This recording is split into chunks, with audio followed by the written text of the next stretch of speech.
It's my daughter's birthday party, and I already posted some videos about the cake and the piñata that I made for her, so this video covers all the other little details I made for her party, like the decorations and the gift bags.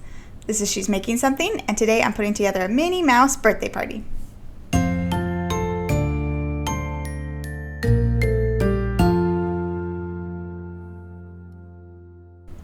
The very first thing I made for her party was a large Minnie Mouse number for the wall. It also showed up in her yearly birthday photo. She turned 5 years old, so I cut out a number 5 out of cardboard measuring a little less than 3 feet tall. Then I painted the top half with black paint, making sure to paint those thin little sides too so it was fully covered and none of the brown cardboard was showing. Then I painted the bottom half pink using the same basic acrylic paint and doing the same thing covering all the sides and edges.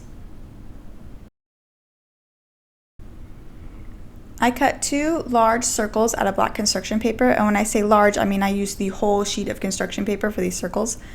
And then I glued them onto the back of the number at the top, right where ears should be.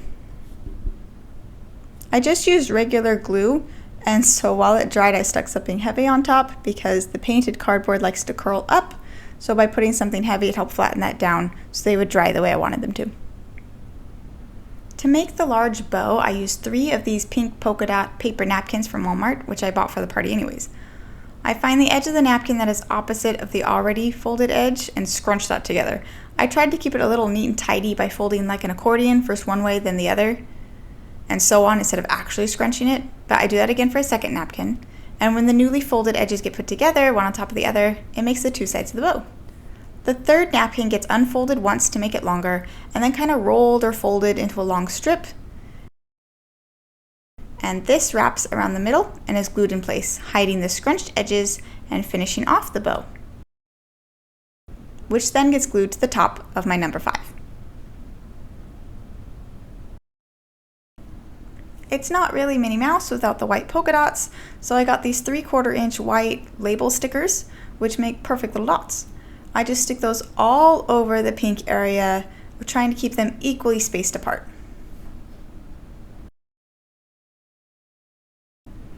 Once all the glue was dry and it was hanging on the wall, it just made a super easy, budget-friendly, on-theme focal point for the whole party area. The next thing I put together were these little Minnie and Mickey Mouse gift bags. I had to cut out a lot of little black circle ears, so I traced a Campbell soup can 12 times on a sheet of construction paper. But when I cut them out, I actually layered 3 sheets of paper together, so each time I cut out one, I was actually cutting out 3. So I cut out the 12 circles I traced, but I had 36 little circle ears ready to be used. This saved my hand a lot of pain from cutting out so many circles. Then I just found some free clip art online of Minnie's bow and did a little arranging in a Word document to get 4 on a page, and then printed those directly onto pink paper so I didn't have to use color ink, and cut those out. I got these little black and white treat bags, I think from Party City, I can't quite remember. I could have done them in all black, but I like the look of the white for the mini bags, so that's what I went with. And then I cut out little rectangles that fit just perfectly on one side of the bag. I cut out pink rectangles for the Minnie Mouse bags, and then I cut out some red ones for the Mickey bags. And now that I have all the pieces cut out, it's time to assemble them. So each mini bag got 1 pink rectangle, 2 black ears, and a pink bow that I just stuck on using a glue stick. And then I used more of those little white circles from my big, large number 5, and I put those all over the pink rectangle to make it Minnie Mouse. Then Mickey got his red rectangle and the 2 black ears on the top. Now, I didn't have any yellow dots, but I had lots of these white dots, so 2 white dots to make Mickey Mouse's pants. And there are the gift bags all lined up and ready to go. And inside are some Minnie Mouse coloring packs from Party City and Mickey Mouse ones in the other bags. I didn't make these so girls have Minnie and boys have Mickey. I just wanted to provide options and the kids could pick either one they wanted. I also provided little pink Minnie inspired hair bows for anyone who wanted a bow in their hair. And there are lots of excellent bow making tutorials out there on YouTube. I watched a lot of them in preparation for this, but basically I bought some white small polka dot ribbon and some larger pink polka dot ribbon, and then I just used hot glue to attach some of the white ribbon to an alligator clip. And then the pink ribbon, I had two pieces, and both of them got folded to the middle and glued in place. And then I folded those up to make them a bow shape. Then stacked two of the little pink bows on top of each other to make a double bow.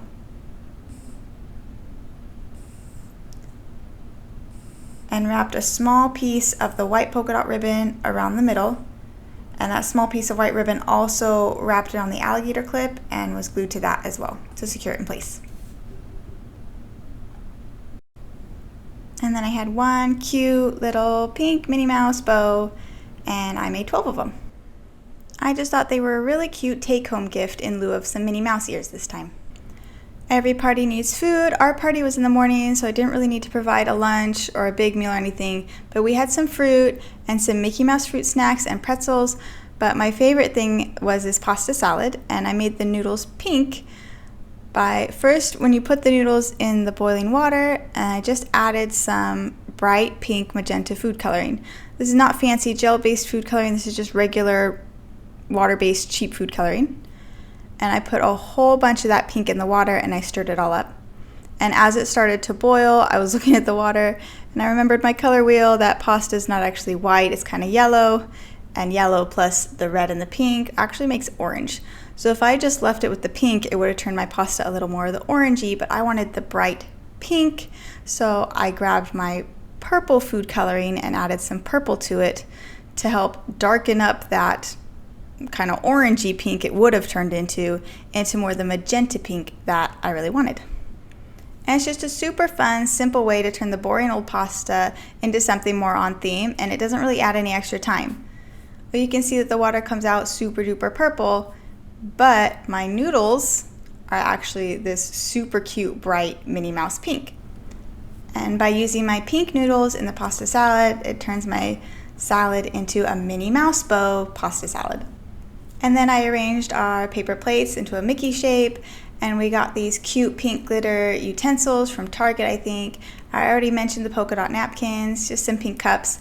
And then it's not a Minnie Mouse party without a pink drink, and my daughter picked out the strawberry watermelon juice, which was actually really tasty, and I'm glad we had it.